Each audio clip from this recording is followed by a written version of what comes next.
Start कर देना श्वेता।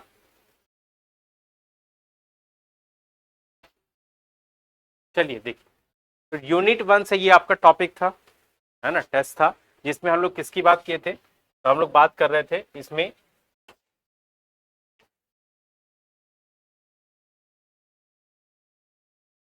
हम लोग बात किए थे किसके बारे में, यूनिट 1 वाले सेक्शन में लैंग्वेज के बारे में बात किए थे, लैंग्वेज एक्विजिशन की बात किए थे, लैंग्वेज लर्निंग की बात किए थे और मल्टी लिंग्वलिज्म की बात किए थे, ठीक है ना। अर्जन के बारे में, अधिगम के बारे में, बहुभाषीय के बारे में और भाषा के बारे में, ठीक है। इससे टोटल लगभग 25 क्वेश्चन यहाँ पे हम लोग देख रहे हैं, ठीक है। तो पहला क्वेश्चन क्या करता है कि भाषा का मुख्य कार्य क्या होगा, तो भाषा का मुख्य कार्य क्या है, परीक्षा लेना, संप्रेषण करना, अंक प्राप्त करना या प्रमाण पत्र देना। तो देखिएगा सिंपल सी बात है, हमको क्या करना है यहाँ पे, पॉजिटिव और निगेटिव रूप के स्वरूप में छांटना है। क्या करना है, पॉजिटिव और निगेटिव के स्वरूप में छांटना है। तो क्या भाषा परीक्षा लेने के लिए करते हैं, तो नहीं, है ना। संप्रेषण का मतलब क्या होता है, संवाद, यानी कि कम्युनिकेशन। क्या बताए थे हम वहां पे, कम्युनिकेशन बोले थे, है ना। कम्युनिकेशन करने का मतलब भाषा क्या है, संप्रेषण करने का आधार है, ठीक है। तो मुख्य कार्य क्या उसका, संप्रेषण करने का। अंक प्राप्त करना भाषा है, नहीं है, ना ही प्रमाण पत्र, ठीक है। तो ये तीनों क्या हो जाता है, कट जाता है। तो ऑप्शन क्या हो गया आपका, बी, ठीक है। भाषा अर्जन किस प्रकार की प्रक्रिया है, अगर भाषा को अर्जन करने मतलब जो स्वयं से सीख ले, क्या करे, जो स्वयं से किया जाए, है ना, जो स्वयं से सीखा जाए। तो कहता है औपचारिक रूप में, विद्यालय आधारित, स्वाभाविक रूप में या परीक्षा आधारित। तो इसमें क्या कीजिएगा, स्वाभाविक रूप में, है ना, क्योंकि जो स्वाभाविक क्या होगा, स्वयं से होगा। और भाषा अर्जन क्या करता है, स्वयं से भी होगा, साथ ही साथ क्या होगा, प्रकृति के आधार पे होगा। किसके आधार पे होगा, प्रकृति के आधार पे होता है ना, ठीक है। प्रकृति, नेचुरल प्रोसेस होगा, है ना, बताए थे, स्वाभाविक होगा, नेचुरल प्रोसेस होगा। अगला है मातृभाषा सीखना कहलाता है। मातृभाषा का सीखना जो है वह क्या कहलाता है, भाषा अधिगम कहलाएगा, भाषा अर्जन कहलाएगा, भाषा शिक्षण कहलाएगा या भाषा मूल्यांकन कहलाएगा। क्या कहलाएगा, जल्दी बताइए। हाँ, अर्जन या अधिगम, अर्जन, है ना, क्योंकि मातृभाषा कहाँ सीखता है, तो माता पिता के पास सीखता है, यानी कि परिवार में बच्चा सीखता है ना, विद्यालय में नहीं सीखता। अगर विद्यालय में होता तो क्या होता, अधिगम होता। क्या होता, अधिगम होता, ठीक है, समझ गए। फिर चलिए अगला, ये चौथा क्वेश्चन में बताइए, है ना, क्या बोलेंगे, भाषा अधिगम मुख्यतः कहाँ होता है, तो कहाँ लिखेंगे, अभी ऊपर बात कर रहे थे, अधिगम कहाँ होता है, विद्यालय में होता है ना। चलिए अगला क्वेश्चन है, भाषा सीखने का प्राकृतिक क्रम क्या है।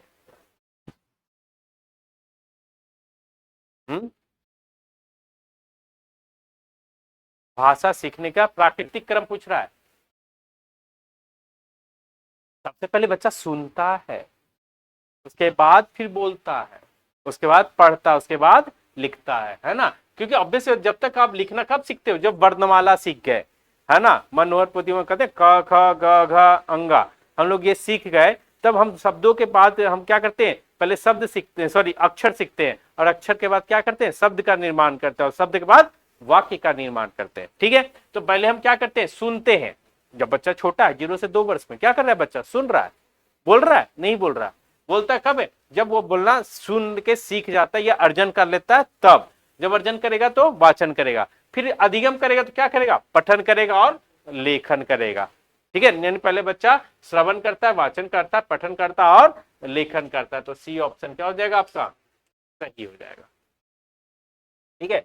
अगला है, भाषा अर्जन की विशेषता है, क्या है, नियम आधारित, औपचारिक, अचेतन या परीक्षा आधारित, है ना। तो क्या होगा, अचेतन। क्या होगा, अचेतन, क्योंकि ये तीनों जो है ये कौन सी व्यवस्था, जैसे औपचारिक की देखिए तो कौन सी अवस्था को दिखाता है, अमूर्त अवस्था को दिखाता है, जो जिन प्याजे ने बोला गया, ठीक है। नियम आधारित भी कौन बात करता है, प्याजे बात करता है।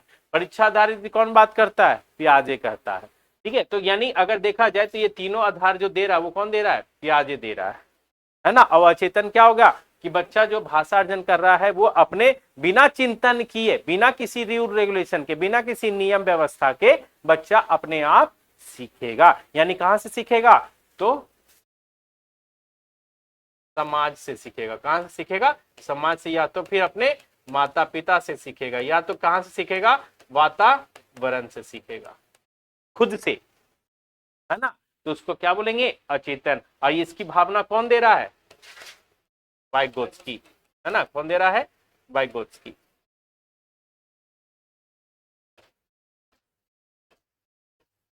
ठीक है, अगला देखिएगा, मिटा देते हैं वैसे इसको।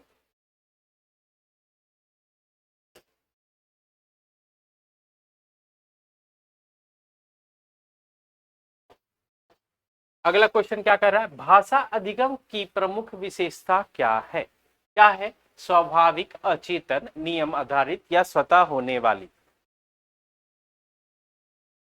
चलिए सब लोग बताइएगा, ऑनलाइन ऑफलाइन जो भी पढ़ रहे हैं सब कमेंट में बताइए। ऑनलाइन वाले, ऑफलाइन वाले तो टेस्ट दे चुके। हाँ बोलिए, भाषा अधिगम की प्रमुख विशेषता क्या है?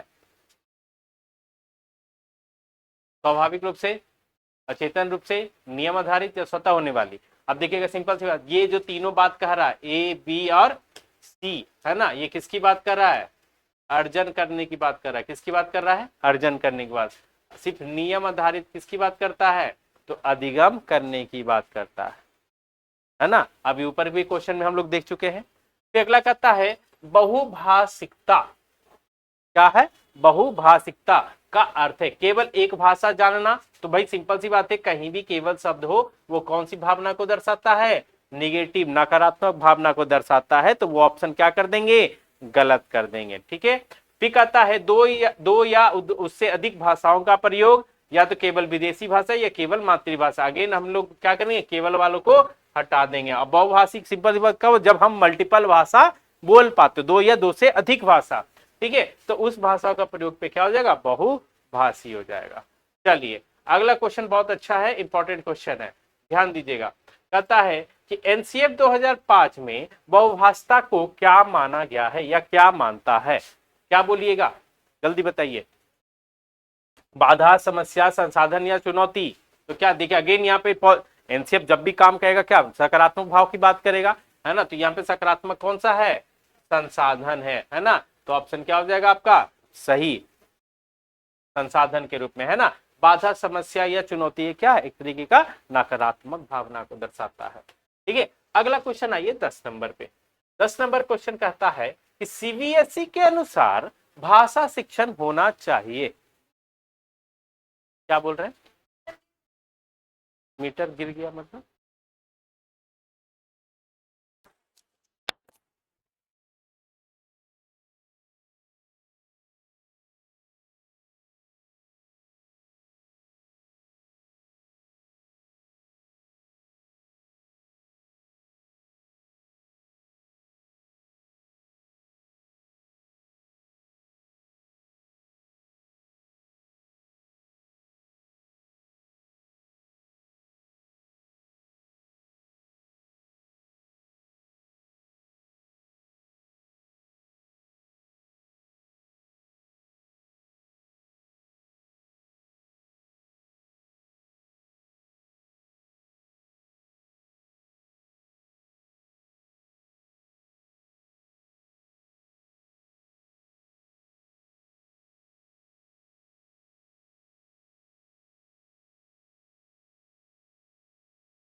चलिए अगला देखिएगा, सीबीएसई के अनुसार भाषा शिक्षण होना चाहिए शिक्षक केंद्रित, परीक्षा केंद्रित, बाल केंद्रित, पुस्तक केंद्रित।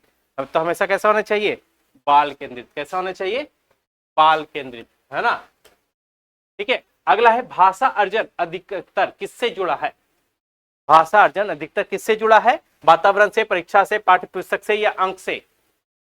किससे जुड़ा है? वातावरण से। किससे जुड़ा है? वातावरण से, क्योंकि वातावरण से हम क्या करते हैं? सीखते हैं, है ना। अनुवांशिकता और वातावरण, ये दो आधार है क्या करने का? अर्जन करने का।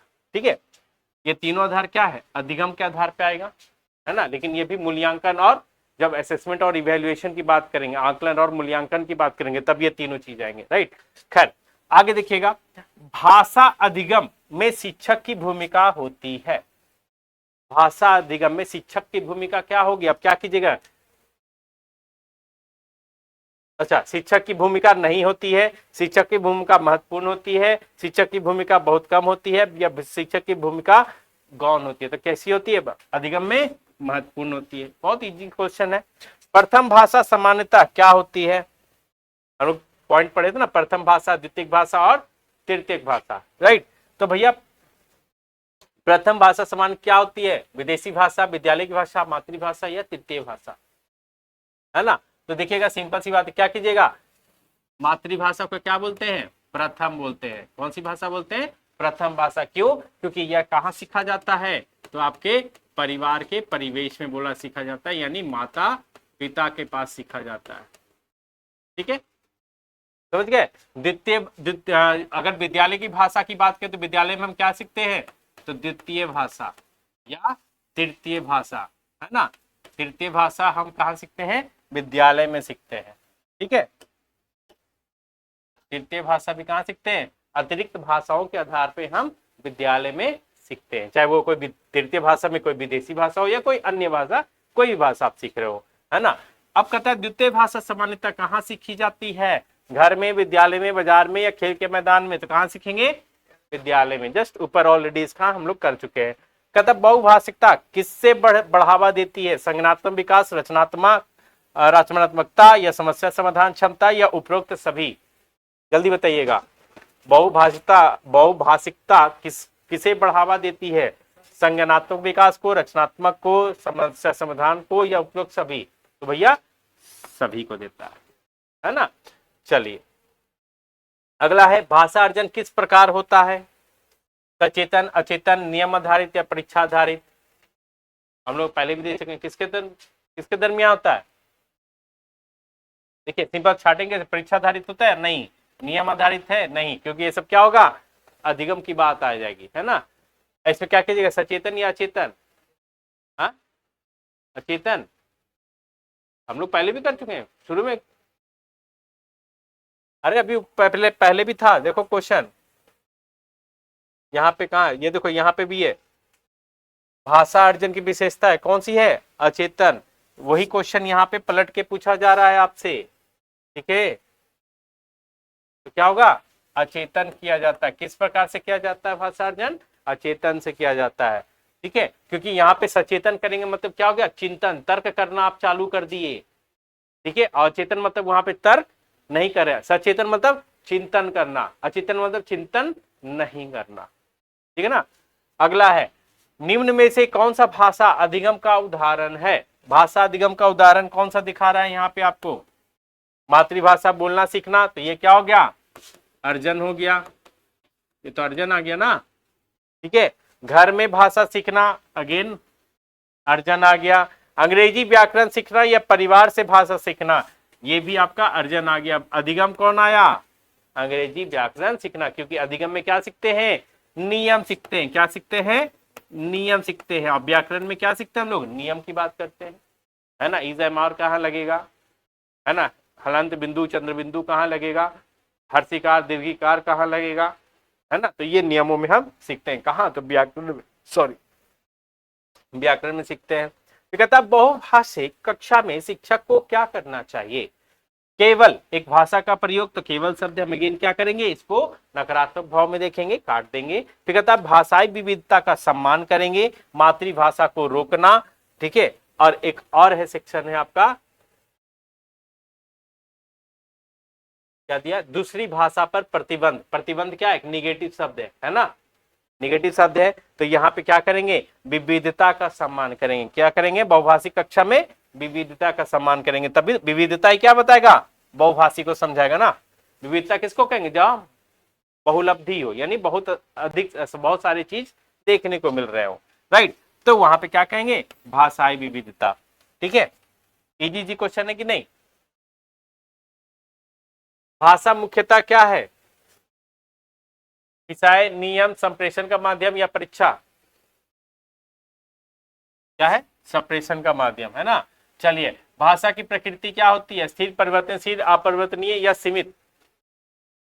देखिएगा, अस्थिर और सीमित अपने आप में क्या है? निगेटिव है कि नहीं, है ना। बचा किसे? परिवर्तनशील और अपरिवर्तनशील। अपरिवर्तनशील भी क्या है? निगेटिव है, तो बचा मेरे पास क्या, पॉजिटिव। कौन सा ऑप्शन, बी ऑप्शन। तो बी हमारा क्या हो जाएगा, सही हो जाएगा। समझ गए, हम क्या करें, पॉजिटिव निगेटिव छाट रहे हैं, ठीक है ना।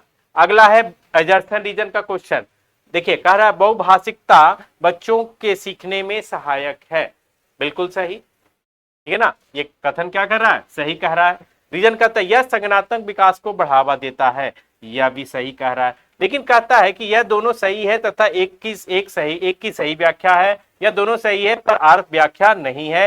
ये अब बाकी तो सी और डी ऐसी का खत्म हो गया, क्योंकि भाई दोनों कथन क्या है, सही है। अब बताइए कि ये दोनों में क्या सा आंसर सही होगा, ए होगा या बी होगा, सही व्याख्या देता है कि नहीं। तो देखिए अगर नहीं भी बनता हो, नहीं आता हो, इस तरह के क्वेश्चन में डिफिकल्टी आता हो, तो करना क्या होता है, हम क्या करेंगे, हम क्या पढ़ेंगे, रीजन को पढ़ेंगे, है ना, समझ गए, आर को पढ़ेंगे और इसमें एक सेक्शन डालेंगे अपने तरफ से, क्योंकि और क्वेश्चन मार्क। यानी हम पढ़ेंगे कि यह संज्ञानात्मक विकास को बढ़ावा देता है क्योंकि बहुभाषिता बच्चों को सीखने में सहायक होता है। तो क्या ये दोनों आपस में एक दूसरे का क्योंकि का उत्तर दे रहा है, पहला कथन दे रहा है कि नहीं दे रहा है ना। ये आपको आभास होगा, खुद आपको एक फीलिंग आएगी उसकी। एक अगर आपको कोई चीज का उत्तर देता है तो एक अच्छा फीलिंग आता है कि नहीं, सकारात्मक भाव दिखता है कि नहीं। तो ये अगर सकारात्मक भाव दिखा रहा है, अर्थ इसका निकलता हुआ दिख रहा है, तो उसका व्याख्या सही करता। अगर ये अर्थ निकलता हुआ नहीं दिख रहा तो मतलब समझ लीजिए वो सही व्याख्या नहीं कर रहा है, ठीक है। तो वहां पे क्या हो जाएगा, ए ऑप्शन आपका, ए और आर दोनों सही है तथा आर जो है ए की सही व्याख्या कर रही है, ठीक है। अगला क्वेश्चन फिर अगेन देखिए एजर्सन रीजन का है। कहता है कि भैया भाषा अर्जन स्वाभाविक प्रक्रिया है, बिल्कुल सही, ठीक है। फिर कहता है यह विद्यालय में औपचारिक रूप में सिखाई जाती है, क्या सही है या गलत। भाषा अर्जन स्वाभाविक प्रक्रिया है, सॉरी, यह विद्यालय में औपचारिक रूप से सिखाई जाती है। दिन भर में पढ़ाते पढ़ाते थक जाते हैं। श्वेता पानी ला देना छोटी थोड़ा, जल्दी बताइए, दोनों सही दोनों गलत, या ए सही आर गलत, या ए गलत आर सही, क्या होगा, आर गलत, है ना। ए सही हो जाएगा, आर क्या हो जाएगा, गलत। क्यों, क्योंकि यहाँ किसके आधार पे पूछ रहा है, भाषा अर्जन के आधार पे पूछ रहा है। भाषा अधिगम के रूप में होता तो हम आर क्या कहते, सही होते। तो इसको हम क्या बोलेंगे, ये किसके आधार पे है, तो भाषा अधिगम के आधार पर है। और यहाँ पे एजर्सन क्या दिया है, भाषा अर्जन के आधार पर। भाषा अर्जन कहाँ होगा, स्वाभाविक प्रक्रिया होगा, कहाँ होगा, परिवार में होगा या घर पर होगा या माता पिता के पास होगा। तो कह रहा है ए सही है और आर क्या हो जाएगा, गलत हो जाएगा। फिर अगेन देखिए कथनों पे विचार करने की बात करता है कि भाषा अधिगम औपचारिक प्रक्रिया है, भाषा अर्जन अचेतन प्रक्रिया है, मातृभाषा सामान्यतः अर्जित की जाती है। क्या ये सब सही है, तो भैया बिल्कुल सही है। यहाँ पे तीनों कथन क्या हो जाएंगे, सही हो जाएंगे, है ना। औपचारिक प्रक्रिया मतलब अमूर्त काल में, मूर्त काल में हम लोग सीखते हैं, ठीक है ना। अर्जन मतलब जो घरों में सीखते हैं, परिवार में सीखते हैं। और सामान्यतः ये क्या होती है, मातृभाषा घरों में ही सीखी जाती है, यानी अर्जित की जाती है, अधिगम नहीं की जाती। ये तीनों ही कथन क्या है, सही है, ठीक है। चलिए 24 नंबर बताइएगा। 24 नंबर क्या है, भाषा अधिगम में प्रमुख भूमिका किसकी होती है। अधिगम की बात कर रहा है यहाँ पे, अर्जन की बात नहीं कर रहा। किसकी होगी, शिक्षक, पड़ोसी, बाजार या मित्र, शिक्षक की होगी, है ना। क्यों होगी शिक्षक की, क्योंकि भैया बच्चा परिवार के बाद कहाँ सबसे पहले जाता है, तो भैया सॉरी कहाँ जाता है, तो विद्यालय में जाता है। कहाँ जाता है, विद्यालय में जाता है, ठीक है। अगला ये कि निम्न में से कौन सा कथन सही है, कथन सही बताइएगा।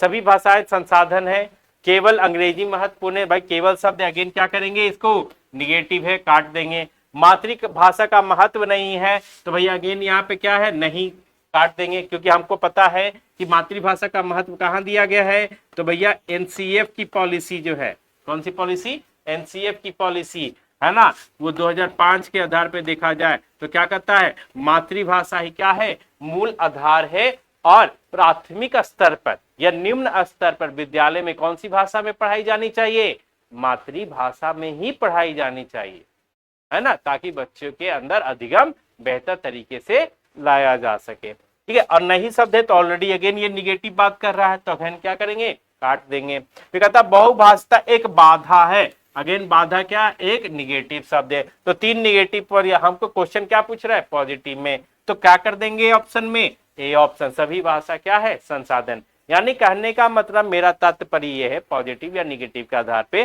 कि मान लीजिए आपको कोई भी सवाल नहीं आता या थ्योरी आपका कंप्लीट नहीं है या कंफ्यूजन है, तो आपको वहां थ्योरी के पर्सपेक्टिव पे नहीं चलना है, क्या करना है आपको, तर्क करना है, कॉमन सेंस लगा के चलना है, माइंड गेम खेलना है। माइंड गेम कैसे खेलेंगे, तो वहां पे हम पॉजिटिव और निगेटिव को समझेंगे, यानी कि सकारात्मक और नकारात्मक भावना को पकड़ेंगे, और अगर सही में पूछ रहा है तो हम क्या करेंगे, सकारात्मक भावना के आधार पे आंसर करेंगे, और अगर नहीं में पूछ रहा है तो हम क्या कहेंगे, नकारात्मक भावना में हम आंसर देंगे। समझ गए, तो इस आधार पे आपका क्वेश्चन कभी भी गलत नहीं होगा। और ये आप पेडागोजी की बात करें, लोग पेडागोजी से डरते हैं, ठीक है, पेडागोजी में आप देखा जाए तो पेडागोजी में अगर पेपर 1 की बात करें तो पेपर, ठीक है, तो पेपर 1 में देखिएगा तो अराउंड 80 क्वेश्चन के आसपास पेडागोजी आपका देखने को मिलता है। अगर वही पेपर 60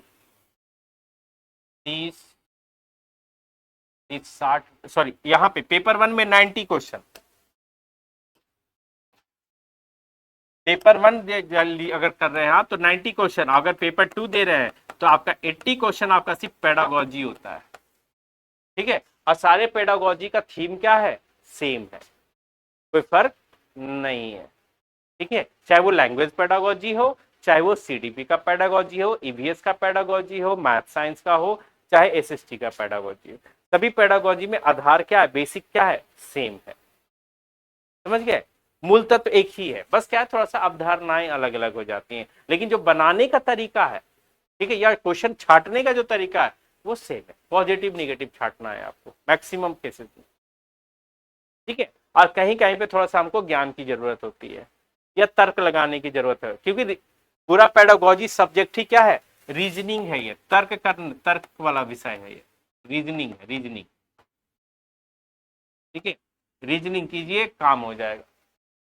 तो थोड़ा सा कॉमन सेंस लगाना, माइंड गेम है, समझ गए ना, अगर ये कर लेते हो तो भाई पेडागोजी का क्वेश्चन कभी भी आपका गलत नहीं होगा।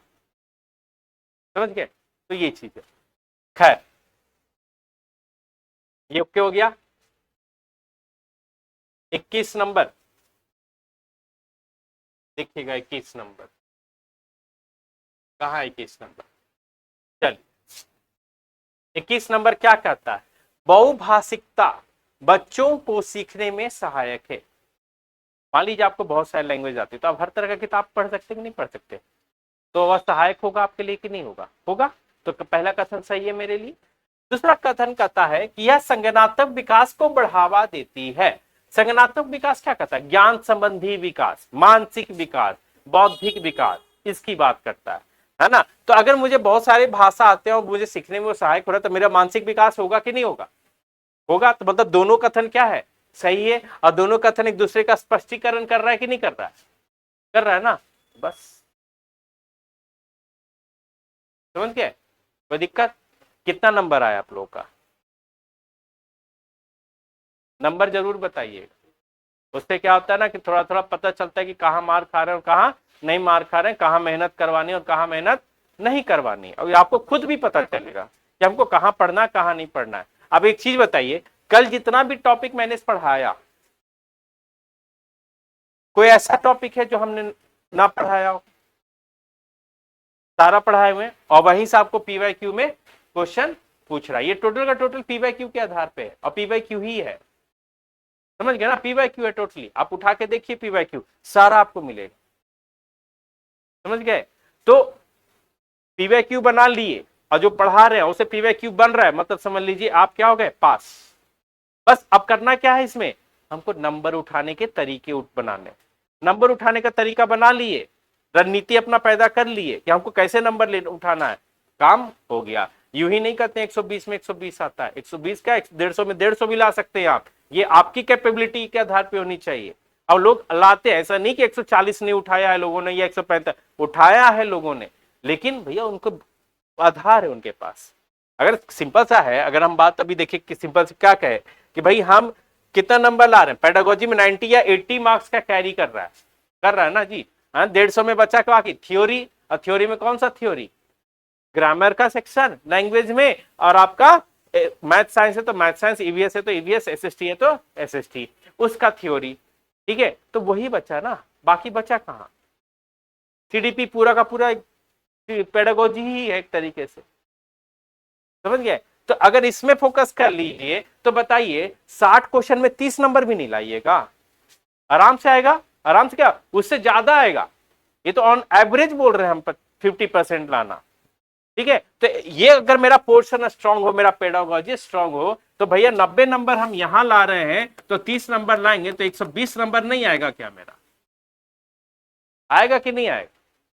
90 + 30 120 होगा ना जी। ये हो गया थ्योरी और ये हो गया पेडागोजी, तो दोनों मिलाएंगे तो भैया 120 आएगा कि नहीं आएगा? कम कम, लेकिन मेरा स्ट्रॉन्ग क्या होना चाहिए? पेडागोजी स्ट्रॉन्ग होना चाहिए। वही हम कह रहे हैं ना, पेपर 1 में 90 नंबर पेडागोजी है, बस उस पर फोकस कीजिए, ऑटोमेटिक आपका थ्योरी भी ऑटोमेटिक सही होगा। स्वाभाविक रूप का चीज है, नेचुरल प्रोसेस एकदम, समझ गया ना? क्योंकि इधर जब स्ट्रॉन्ग बेस लगेगा ना तो आपको थ्योरी पढ़ने में भार नहीं लगेगा। लोग क्या होता है, पेडागोजी नहीं पढ़ते तो फिर क्या होता है, यार सब्जेक्ट पढ़ रहे हैं लेकिन पेडागोजी नहीं पढ़ रहे हैं, टेंशन में रहता है। लेकिन इधर स्ट्रॉन्ग रहिएगा ना तो आपको कॉन्फिडेंस भी देगा। ठीक है, और सबसे बड़ी बात, सेंट्रल लेवल पे 90 नंबर चाहिए आपको किसी भी वैकेंसी को भरने के लिए, राइट? अगर यहाँ स्ट्रॉन्ग है इतना ही लिया है तो भाई थ्योरी की क्या दरकार, कॉमन सेंस के आधार पे चले तो। ठीक है, तो भाई 120 से उठाना कोई बड़ी बात नहीं है, बहुत इजी बात है, बशर्ते आपका पेडागोजी स्ट्रॉन्ग होना चाहिए। लोग इसको छोड़ देते हैं, नहीं पढ़ते हैं, थ्योरी पढ़ने पे ध्यान देते हैं। अरे नहीं भैया, पेडागोजी पे ध्यान दो।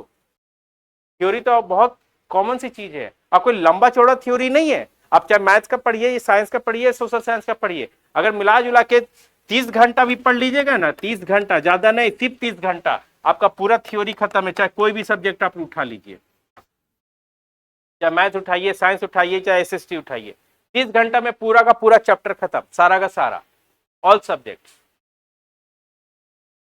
समझ गए? उससे ज्यादा नहीं है। तो ये आधार लेके चल रहा है आपके। ऐसा नहीं कि आप 2 घंटा पढ़ लिए, 2 घंटा का सब्जेक्ट नहीं है, 6 to 8 में है कुछ एनसीईआरटी में पढ़ना? कुछ भी नहीं है एनसीईआरटी, कहानी है, मनीषा का कहानी था, बबीता के कहानी था, गीता के कहानी, आधा तो कहानियों है उस चैप्टर्स में। कुछ ही बेसिक फैक्ट है जो हमको पढ़ना है, बस। चाहे हिस्ट्री पढ़िए, ज्योग्राफी पढ़िए, पॉलिटी पढ़िए, मैथ पढ़िए, मैथ में भी नॉर्मल सा कैलकुलेशन है। 6, 7, 8 में क्या पढ़ना है हमको? ट्रिग्नोमेट्री या ज्योमेट्री थोड़ी पढ़ना है, हमको कैलकुलेशन पढ़ना है, एलिमेंट्री कैलकुलेशन, जो गुना घटाव जोड़ भाग, ठीक है, प्रॉफिट, परसेंटेज लॉ, यही सब पढ़ना है। ठीक है, एवरेज, नंबर सिस्टम, यही सब पढ़ना है, whole number, prime number, composite number, कहानी खत्म, समझ गए? तो वो सेक्शन पढ़ लीजिए, मजाक लेके क्वेश्चन गलत होगा, समझ गया ना? नहीं होगा गलत। तो 120 में लाने का तुक है ये, 140 भी उठाइए, 150 भी उठाइएगा, अगर थ्योरी भी स्ट्रॉन्ग कर लिए साथ में तो। आप पेडागोजी देखिए तो भाषा का पेडागोजी पढ़िए, सीडीपी का पेडागोजी पढ़िए, लगभग पेडागोजी का एरिया क्या है, समानांतर देखने को मिलेंगे, समझ गए? तो ठीक है, इसमें कोई दिक्कत नहीं।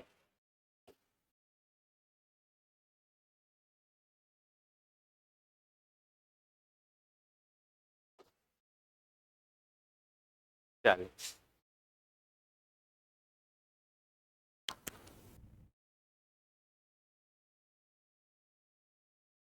सबका एसएसटी है ना? आपका कौन सा सब्जेक्ट है?